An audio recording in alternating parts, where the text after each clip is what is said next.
कई हमारे से पूछते हैं कि आचार्य जी एक बात बताइए, पैसा बहुत कमाते हैं, बिजनेस बहुत अच्छा है, बड़ी इनकम है, जबरदस्त इनकम है, कईयों की नौकरी है, नौकरी बहुत अच्छी चल रही है, जबरदस्त इनकम हो रही है, पैकेज बहुत अच्छा है, लेकिन बरकत नहीं हो रही। जितना कमाते हैं उससे ज्यादा खर्चा हो जाता है हमारा। कोई हमारी मन की इच्छा होती है, सारी इच्छाएं दब गई हैं, कोई इच्छा पूरी नहीं कर पा रहे हैं, क्योंकि पैसा टिकता ही नहीं है। जितना पैसा आता है उससे ज्यादा पहले खर्चा निकल आता है। ये खर्चा यहाँ करना है, कुछ यहाँ करना है, कुछ यहाँ करना है। कोई सेविंग नहीं है, कुछ नहीं है। कोई चीज खरीदनी पड़े, उसके लिए भी कर्जा लेना पड़ जाता है। घर के खर्चों के लिए भी कई बार कर्जा लेना पड़ जाता है, लोगों से लेना पड़ जाता है, बैंक से लेना पड़ जाता है। यानी बरकत बिल्कुल है ही नहीं, सेविंग बिल्कुल नहीं है। इसके लिए क्या किया जाए? एक छोटा सा उपाय आपको भी बताता हूँ, आप भी ध्यान से सुनिए। एक छोटा सा उपाय कीजिए। ये छोटा सा उपाय करते ही धन के अंबार लग जाएंगे, पैसे की कोई कमी नहीं रहेगी। जो भी इच्छा मन के अंदर है, सारी इच्छाएं आप पूरी कर सकते हैं। नमस्कार दोस्तों, मैं आचार्य राकेश वशिष्ठ, एस्ट्रोलॉजर, न्यूमेरोलॉजर, वास्तु एक्सपर्ट। आप सभी का स्वागत है आपके अपने चैनल एस्ट्रो राकेश जी की रेमेडीज पर।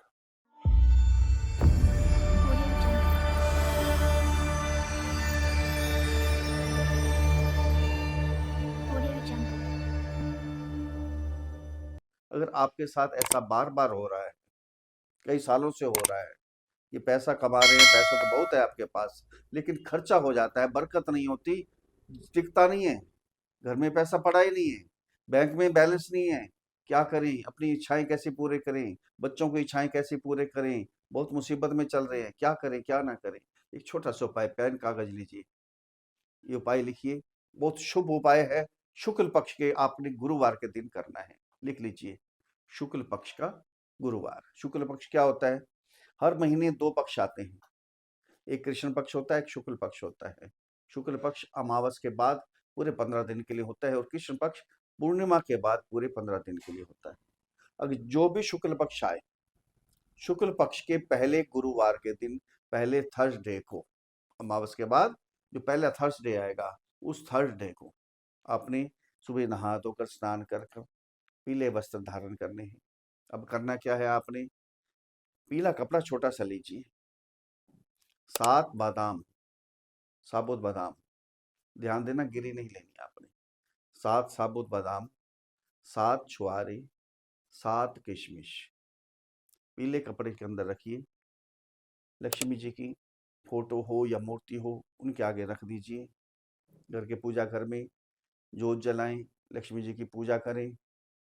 सुबह जोत जलाएं, सारा दिन उसको वही पड़े रहने दीजिए। शाम को फिर जोत जलाएं देसी घी की। फिर वहीं जब जोत शांत हो जाए, उसको उठाकर उसकी पोटली बनाकर, छोटे से कपड़ा होगा पीला कपड़ा, उसी के अंदर तीनों चीजें बांध कर घर की तिजोरी में रख दें, घर के लॉकर में रख दें। यह ध्यान रखना है, एक ही बार उपाय करना है आपने, शुक्ल पक्ष के पहले थर्सडे को। ये उपाय करेंगे 1 साल के लिए, आपको छुट्टी। 1 साल के बाद इस उपाय को क्या करेंगे? आपने दोबारा उपाय करना है, सेम ऐसे ही। पुराना सामान जो भी होगा उसकी गांठ खोलिए, उसको चलते पानी में जल प्रवाह कर दीजिए। बस इतना ही काम करेंगे, छोटा सा उपाय है, कोई पैसा नहीं लगना, कुछ नहीं लगना, बरकत होनी शुरू हो जाएगी, पैसे की कोई कमी नहीं रहेगी। जो भी आपके मन के अंदर इच्छाएं हैं, सारी इच्छाएं पूर्ण कर सकते हैं। कोई प्रॉपर्टी खरीदनी है, गाड़ी खरीदनी है, ज्वेलरी खरीदनी है, कुछ भी लेना है, सब कुछ आराम से आप ले सकते हैं। इतनी सेविंग हो जाएगी, इतनी बरकत होनी शुरू हो जाएगी, आप सोचेंगे क्या हुआ है। आजमाया हुआ उपाय है, कीजिए जरूर। अगर अपनी जन्म कुंडली का विश्लेषण हमारे से करवाना चाहते हैं तो नीचे वीडियो में नंबर है, डिस्क्रिप्शन बॉक्स में नंबर है, वहाँ मैसेज कीजिए, आपको रिप्लाई किया जाएगा। छोटी सी फीस है, उसको अदा कीजिए, आपको समाधान दिया जाएगा। कॉल कोई मत कीजिए, मैसेज कीजिए। कॉल करेंगे कोई रिसीव नहीं करेगा, आपको कष्ट होगा। अगर मेरे समझाने का तरीका और ये छोटा सा उपाय आपको अच्छा लगा है तो चैनल को सब्सक्राइब करें, वीडियो को फॉलो करें, शेयर करें, लाइक करें, एक छोटा सा कमेंट्स लिखकर भेजें, जय श्री राम, हर हर महादेव, बड़ी प्रसन्नता होगी। सब्सक्राइब थोड़ा कम कर रहे हैं, सब्सक्राइब कीजिए, हमें आशीर्वाद दीजिए, शेयर भी कीजिए, दूसरों को भी इसका फायदा हो, दूसरे भी ये उपाय कर सकें। हम तो यही कहते हैं कि सर्वे भवन्तु सुखिनः, सर्वे सन्तु निरामया, सर्वे भद्राणि पश्यन्तु मा कश्चित् दुख भाग भवेत्। फिर मिलते हैं अगले वीडियो में, तब तक के लिए हर हर महादेव।